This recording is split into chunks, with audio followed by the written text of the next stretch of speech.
আপনারা সকলে জানেন আমাদের এই যে কেন্দ্রীয় সরকার, এই সরকার মুসলমানদের পূর্বপুরুষের যে সম্পদ ওয়াকফ, এই ওয়াকফ সম্পত্তি আমাদের পূর্বপুরুষের সম্পদ, এরা মাদ্রাসার নামে, মসজিদের নামে, খানকার নামে দান করে দিয়েছে। আমাদের আত্মীয় স্বজনেরা সেই কবরের ভিতরে শুয়ে আছে, সেই সমস্ত জায়গাগুলো কেড়ে নেওয়ার চেষ্টা চালাচ্ছে। আমরা তার বিরুদ্ধে প্রতিবাদ করছি। কেউ যদি এই ওয়াকফের বিরুদ্ধে প্রতিবাদ করতে গিয়ে মারা যায়, মার্ডার হয়, তাদেরকে মার্ডার বলা যাবে না। তারা আল্লাহর সম্পদটাকে রক্ষা করার জন্য গিয়েছে, তাই মারা গিয়েছে। তারা মার্ডার নয়, তাদেরকে শহীদানের মর্যাদা আমার আল্লাহ পাক দিয়ে দেবেন। জোরে বলুন, জোরে বলে। এই ওয়াকফের জন্য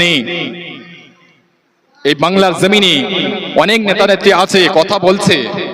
আপনারা সকলে জানেন ফুরফুরা শরীফের পীরজাদা আব্বাস সিদ্দিকী ভাইজান এবং নওশাদ সিদ্দিকী ভাইজান, তারাও প্রতিবাদ করছে। আমি কোনো পার্টির দালালি করছি না। যারা সত্য কাজ করছে, মিডিয়াতে যাদেরকে দেখতে পাচ্ছি তারাই করছে, আপনারা দেখতে পাবেন, প্রমাণ আছে। যারা হাকিকাতে কাজ করছে তাদের কথাটা বলতে কোনো অসুবিধা নেই। আরো অনেকে করছে যারা এই আল্লাহর সম্পদটাকে রক্ষা করার জন্য এগিয়ে যাচ্ছেন, তাদেরকে সাপোর্ট করেন, তাদেরকে ভালোবাসেন। সে যে কোনো ধর্মের মানুষরা, আমার অনেক হিন্দু ভাইরাও এই ওয়াকফের বিরোধিতা করছে, তাদেরকে আমরা সাপোর্ট করি, তাদেরকে ভালোবাসি। আবারও এই দেহবত্ত সম্পত্তি তারা বাঁচানোর জন্য অনেক মুসলমান ঘরের ছেলেরা তার বিরুদ্ধে প্রতিবাদ করছে। আর কেউ যদি বলে আন্দোলন করার দরকার হলে দিল্লিতে যাও, কেন? এটা আমাদের পূর্বপুরুষের সম্পদ, এটা আমাদের সম্পদ। আমার বাপ্পাদা যে কবরের ভিতরে শুয়ে আছে, সেই কবরস্থান যদি কেড়ে নিতে চায়, যে মসজিদে আমরা নামাজ পড়ি, সেই মসজিদ যদি কেড়ে নিতে চায়, নিজেদের জান দিয়ে হলো আল্লাহর সম্পদ আমরা রক্ষা করব। কেউ যদি আমাদের বলে আন্দোলন করার যদি দরকার হয় দিল্লিতে যাও, আর যারা আন্দোলন করবে তার চেয়ে সবচেয়ে শত্রু আমরা হব, আমরা পরোয়া করি না। আপনি শত্রু হয়েছেন যখন শত্রু থাকেন, আমরা তথাপিও মসজিদ মাদ্রাসার খানকা বাঁচানোর জন্য এর আন্দোলন করেই যাব। জোরে বলুন ইনশাআল্লাহ। বাবা, আমরা সকলে মারা যাব, মরে যাব, মরণ থেকে কেউ রেহাই পাবে না। কিন্তু দুনিয়াতে বাঁচতে গেলে, খেতে গেলে খাওয়ার জন্য তো টাকা লাগায়, সবজি মাল ভাত তরকারি তো কিনতে হয়।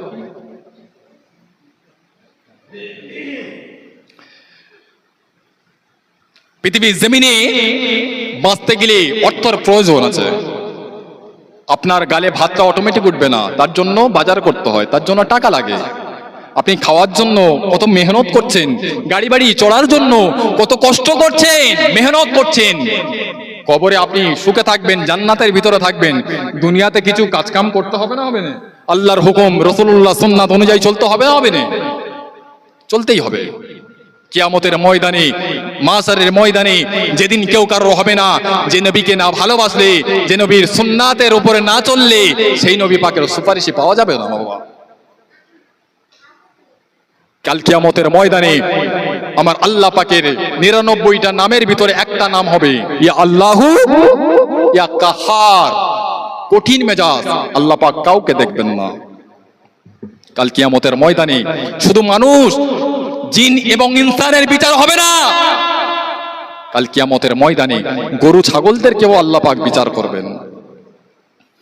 কাল কিয়ামতের ময়দানে, মাশারের ময়দানে আল্লাহ পাক গরু ছাগলদেরকে বলবেন, এই বড় গরু, তুই ছোট গরুকে দুনিয়াতে খুঁটিয়েছিলিস, আজকে কিয়ামতের ময়দানে ওই ছোট গরুটাকে আল্লাহ পাক বড় করবে, তার শিং বড় করে দেবে। আল্লাহ পাক ওই ছোট গরুকে দিকে বড় গরুকে আল্লাহ পাক খুঁটিয়ে বারাবার করে নেবেন। তারপরে বলবেন তাকুলুল হালমিন মাজিদ, তোমরা সকলে মাটি হয়ে যাও। বলার সঙ্গে সঙ্গে তারা মাটি হয়ে যাবে। তারপরে আল্লাহ পাক জিন এবং ইনসানকে বিচার করবেন। আর একটা কথা বলি, অনেকে বলে, কালকে একজন ফোন করেছিল, ভাইজান একটা কথা জানতে চাচ্ছি, আমি গুজরাট থেকে বলছি, এখানে কারখানায় অন্তত ২০-৩০টা ছেলে আছে, সকলে তর্ক করছে জেন বলে কিছু নাই, জেন বলে কিছু নাই। জেন আছে? বলি কি বাবা, তোমরা কি একটু পড়াশোনা করোনি? আল্লাহ পাক কোরআন শরীফের ভিতরে বললেন, ওমা খলাকতুল জিন্না ওয়াল ইনসা ইল্লা লিয়াবুদুন, আমি আল্লাহ পাক জিন এবং ইনসানকে সৃষ্টি করেছি কেবলমাত্র আমি আল্লাহ আমার ইবাদত বندگی করার জন্য। জিন অবশ্যই আছে দুনিয়ার জমিনে, আমরা ওদের দেখতে পাই না, ওরা আমাদের দেখতে পায়। কিয়ামতের ময়দানে আমরা ওদের দেখতে পাবো, ওরা আমাদের দেখতে পাবে না। আল্লাহ পাক কেমন বিচার করবেন? ফামাই ইয়ামাল মিসকালা যাররাতিন খায়রান ইয়ারা ওয়া মাই ইয়ামাল মিসকালা যাররাতিন শাররান ইয়ারা। আল্লাহ চুল চুল পরিমাণ বিচার করবে, কাউকে ছেড়ে দেবে না। কাল কিয়ামতের ময়দানে, মাশারের ময়দানের কথা আমার আপনার নবী নূর নবী যখন বলতে লাগলেন, নবী সাহাবীরা পাগল পারা হয়ে যেত। আমার নবী পাকের একজন সাহাবী হযরত সাওবান রাদিয়াল্লাহু তাআলা আনহু আমার নবীকে এত ভালোবাসতেন, আমার নবীকে এতটা পিয়ার করতেন, হযরত সাওবান রাদিয়াল্লাহু তাআলা আনহু রাস্তার কিনারায় দাঁড়িয়ে দাঁড়িয়ে অজর নয়নে জারে জারে হয়ে কাঁদছিলেন। এত কান্না কাঁদছিলেন, হুজুর যে টুপিটা পরেছিলেন, পাকড়িটা যে পরেছিলেন, ওই পাকড়ি টুপির ভিতর থেকে চুলগুলো খাড়া হয়ে গেল। ভারাক্রান্ত মন নিয়ে দাঁড়িয়ে রয়েছে। আল্লাহ রাসূল ওই রাস্তা দিয়ে যাচ্ছেন, গিয়ে দেখলেন সাওবান রাদিয়াল্লাহু তাআলা আনহু ভারাক্রান্ত মন নিয়ে দাঁড়িয়ে রয়েছে। আল্লাহ নবী বলেছিলেন, ও বাবা সাওবান, কি হয়েছে বাবা, তুমি কেন অমন করে কাঁদছো? হযরত সাওবান রাদিয়াল্লাহু আনহু বললেন, ইয়া রাসূলুল্লাহ, ইয়া হাবিবাল্লাহ, হুজুর আমি আপনার জবান মোবারক থেকে শুনেছি পৃথিবীর জমিনে কেউ কারোর তো অবশ্যই একদিন না একদিন সাপোর্ট করে, কিন্তু আখিরাতের ময়দানে কেউ কারো হবে না। স্বামী তার বিবিকে চিনতে পারবে না, বিবি তার স্বামীকে চিনতে পারবে না, বাপ তার বেটাকে চিনতে পারবে না, বেটা তার বাপকে চিনতে পারবে না।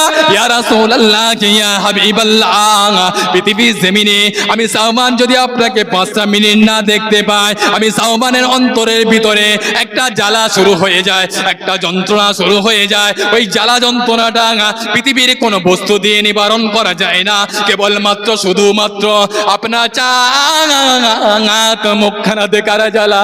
ইয়া রাসূলুল্লাহ, ইয়া হাবিবাল্লাহ, আখিরাতের ময়দানে, কিয়ামতের ময়দানে আমি আপনাকে যদি 5টা মিনিট না দেখতে পাই, আমি আপনার জন্য পাগল পারা হয়ে যাব। আপনার জন্য যদি আমি না আপনাকে দেখতে পাই, আমি চঞ্চল হয়ে যাব।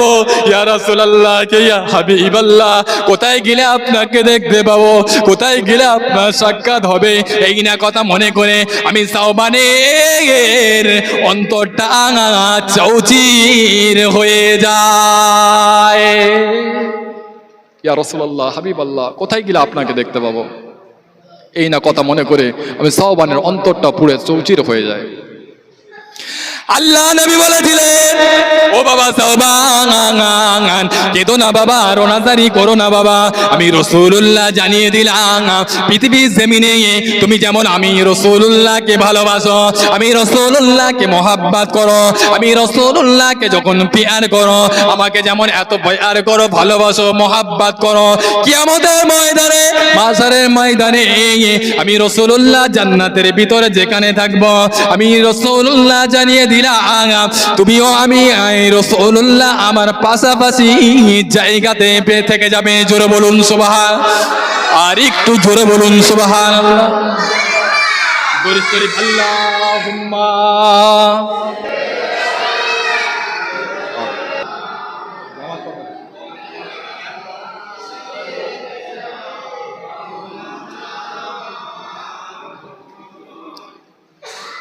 বাবা, আমরা যারা এখানে আছি এবং যারা আসতে পারেনি, রাস্তাঘাটে ঘোরাফেরা করছে, প্রত্যেকে আসেন, এখনই দেওয়া হবে। তার আগে একটিবার সকলে দাঁড়িয়ে যান, আমার নবী পাকের সানে দাঁড়িয়ে সাতালাল বদরু আলাইনা মিন সানিয়াতিল ওয়াদাই ওয়াজাবা শুকরা আলাইনা মাদা লিল্লাহ আহিদাই ইয়া নবী